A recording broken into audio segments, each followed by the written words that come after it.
Update. Am I the a-hole for refusing to talk to my ex after everything that happened? Original post. I, 34 male, am struggling with whether I'm in the wrong for refusing to talk to my ex. Sarah, 29 female. There's a lot of history here, and I'll do my best to explain everything clearly. In mid-2022, I met Sarah at work, and we hit it off immediately. I fell for her quickly, and it didn't take long before we started dating. However, early in our relationship, Sarah broke up with me over something minor. To make matters worse, she made a scene in front of everyone at work. I was devastated, but didn't want to leave my job at first. Eventually, I realized I still had feelings for her, and seeing her every day became too painful. That's when I decided to quit and find a new job. We lived close to each other, so we bumped into each other frequently over the next few months. We started talking again, but even though I still had feelings for her, I couldn't bring myself to consider getting back together. What she had done hurt me deeply. After a couple of months, she told me she regretted breaking up with me over something so minor. She admitted that doing it in front of everyone was wrong and that she had been thinking about it ever since. She seemed genuinely remorseful, and I could see she meant it. Feeling that her apology was sincere, I asked if she wanted to give our relationship another try. She agreed, and by early 2023, we were officially back together. 1 year later, things were going great. We talked about marriage and building a future together, which made me feel ready to take the next step. I decided to surprise her with a proposal and started working extra hours to save for a house so we could marry not long after. I didn't tell her why I was working so much because I wanted it to be a complete surprise. Then out of nowhere, she asked for a break.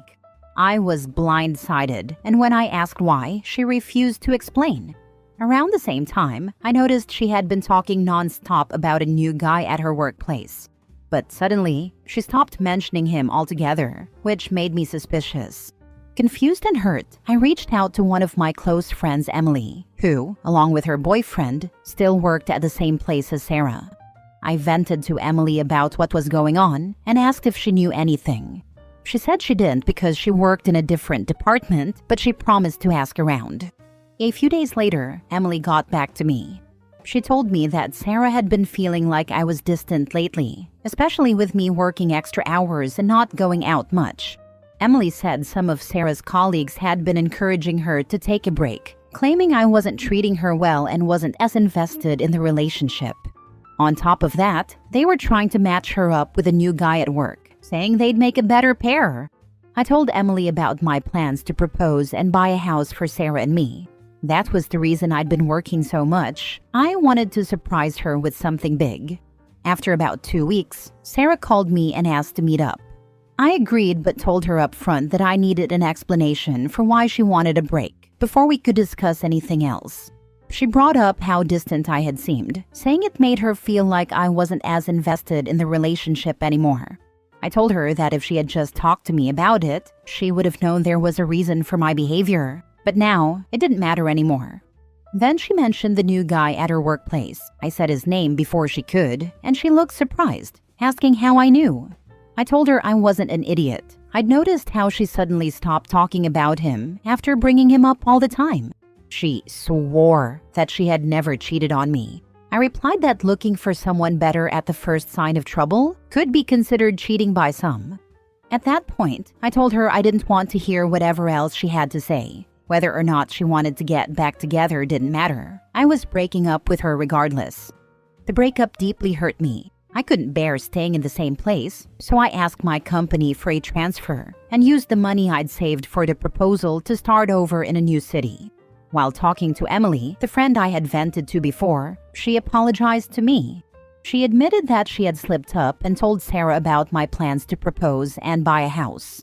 Emily said Sarah broke down crying after hearing that. I appreciated Emily's honesty, but it didn't change what had happened. By mid-December last year, I returned to my hometown to spend Christmas and New Year's with my family. Some friends wanted to organize a party to get everyone together, since many of us, myself included, had moved away and were only visiting for the holidays. We barely interacted that night, just a quick hi in passing.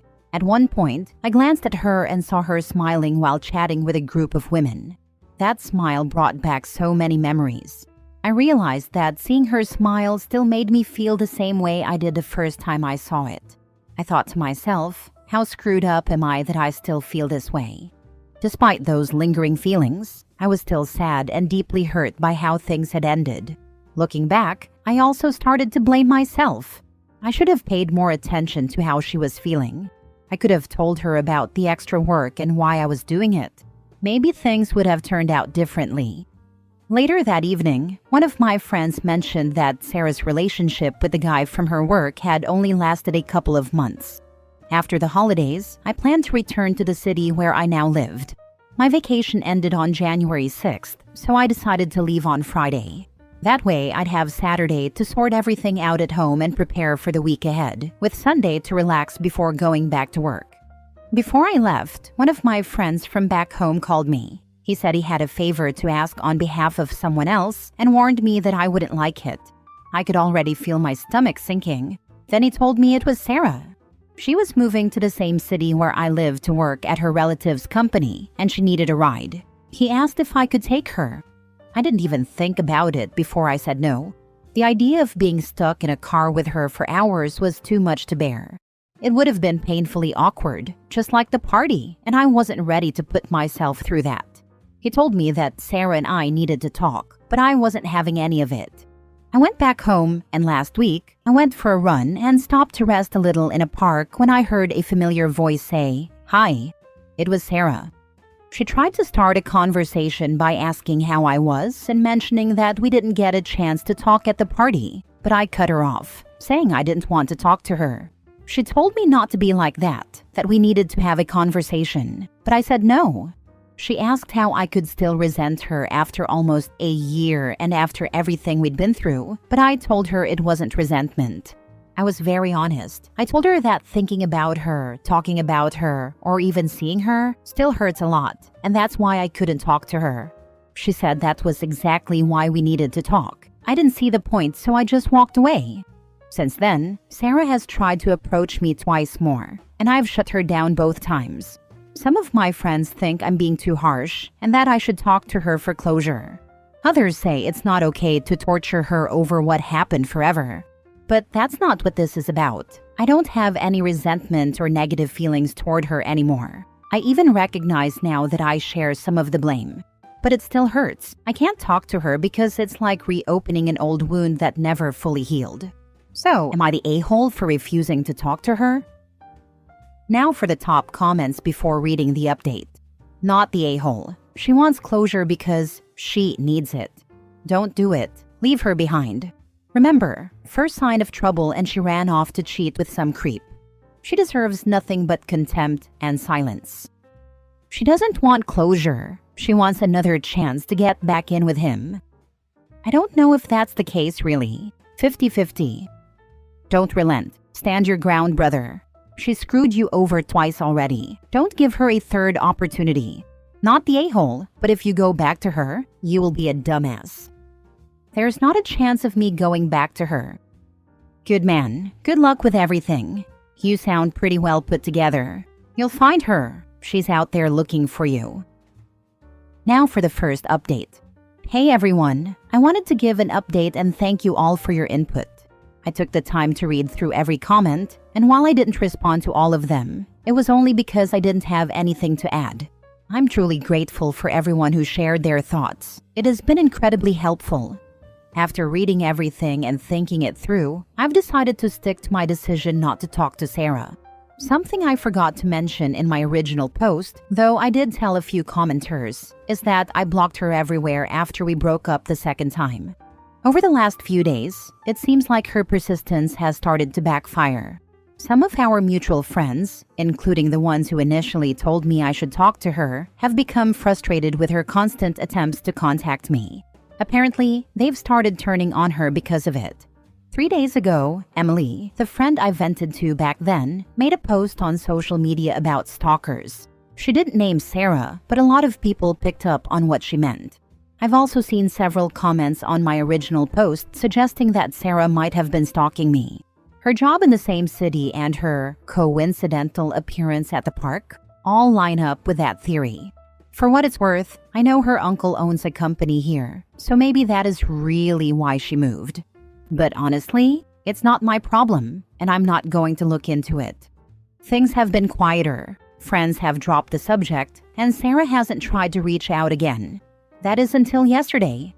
I watched the UFC event with some coworkers. When it ended, I was heading to my car when my phone rang. It was one of our mutual friends calling. She said she had been talking to Sarah and asked if she could pass along a message. I sighed but told her to make it quick. The message was simple. Sarah said she understands why I don't want to talk to her. She promised she wouldn't try to reach out again, but added that she still thinks we need to talk. She said the door is open if I ever want to. I told my friend I didn't have a message to pass back and asked her not to bring up Sarah again in our conversations. If what Sarah said is true, it's a relief, but I'm not holding my breath. I wouldn't be surprised if she tries something else. Maybe she thinks giving me space will make me go to her, but it won't. That chapter of my life is closed. Right now, I just want to focus on myself. I probably won't be dating anyone anytime soon. If there is one thing I've learned, it's that I need to get to know people better before jumping into a relationship. I've also been thinking about how loosely I use the word friend. That is another part of my life I need to rethink. Some of the people I have called friends have proven they don't have my best interests at heart. A few people suggested therapy in the comments, and I'll admit it is something I've been considering.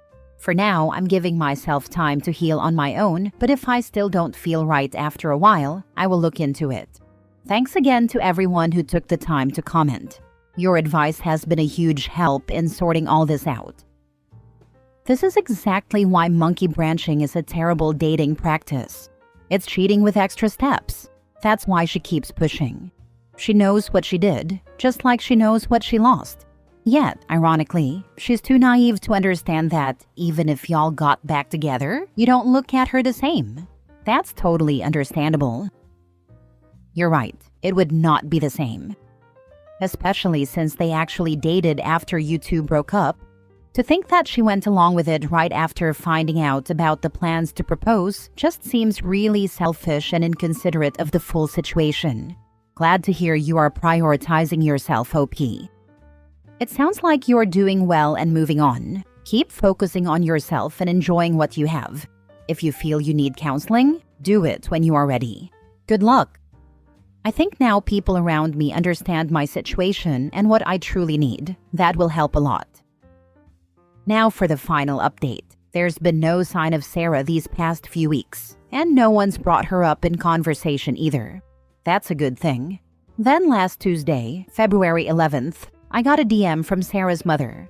She said she wanted to apologize for her daughter's behavior and asked me to call her.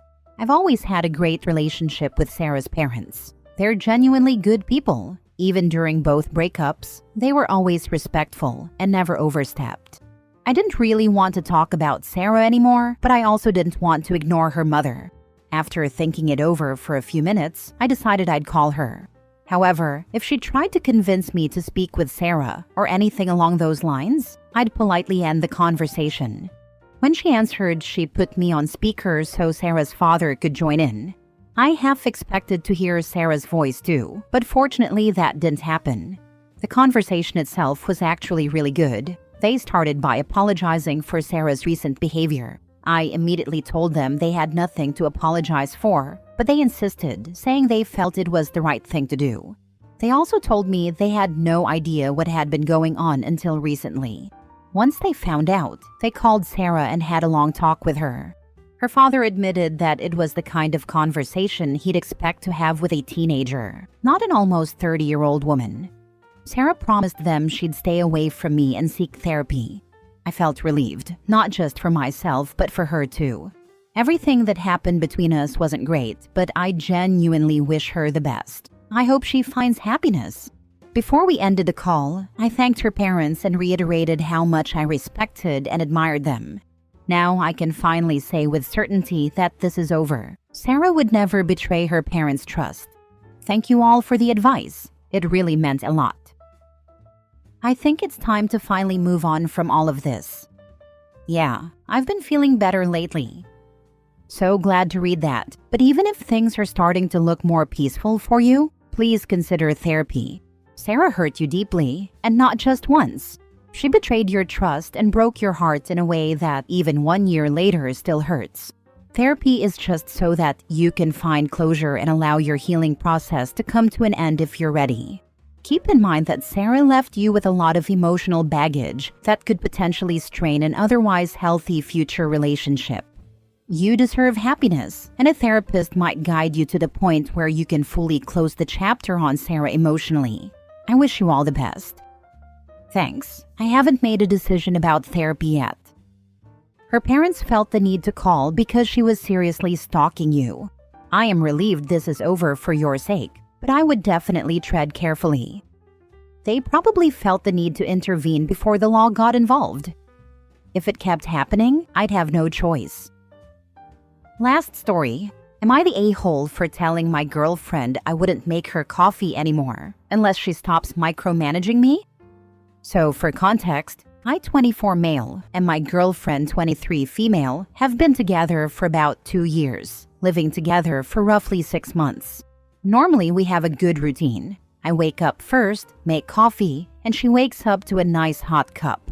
Recently, though, she started getting really particular about how she wants it done. She insists on using this super specific method, measuring the grounds to the exact gram, pre-warming the mug in the microwave for 30 seconds, adding the milk at a certain temperature, and on and on. At first, I tried to oblige because, hey, if she loves coffee that much, I want to make it nice for her. But it got to a point where every time I handed her a cup, she'd grill me. Did you weigh the grounds first? Did you warm the mug? Is this whole milk or 2%? If anything was off, even by a tiny bit, she'd sigh and say it wasn't as good as the right way. One morning, she literally took the mug from me, dumped it down the sink, and started the process herself, while ranting that I never do it the right way. I got frustrated and told her, if you're going to be this picky, just make your own coffee. I'm done making something, only to be told how it's wrong every time. She got upset and said I was overreacting, that she just wants her coffee a certain way, and that I should respect her preferences. I argued that I was respecting her preference. I just didn't appreciate the constant criticism or micromanaging. She accused me of being lazy and unaccommodating. Now, I'm feeling guilty because I do want her to enjoy her morning coffee, but I'm also tired of feeling like I'm a barista under constant scrutiny. Am I the a-hole for telling her she can just handle it herself until she stops micromanaging me? Or should I just suck it up and follow her super detailed instructions? Now for the comments. Not the a-hole. If I ask my boyfriend to do something for me, I accept that it is a favor and I can't be picky. Like, babe, will you please help me clean out my car? It'd be really nice and a huge help. But when he does, I don't go white glove it and complain that he didn't wipe out the cup holders. He was being kind and helpful, but he's not my servant. You can't expect others to do nice things for you if you're nasty about your expectations for how they're done. It's that simple. She sounds like a piece of work. My house rule, if you don't like the way I do things, then you get to do it yourself the way you want it. Otherwise, don't complain. Not the a-hole. I like my tea in very specific ways. If someone drops a Lipton's bag in a cup and pours microwaved water over it, I say thank you and drink my terrible tea. Then I go make fancy stuff for myself. That's the only acceptable way to deal with someone making you a morning drink. You thank them, drink it, and then make a cup your preferred way. Agreed. I'm also picky on tea. That being said, I will drink the damn tea offered. I can be picky with my own damn teapot that I make myself.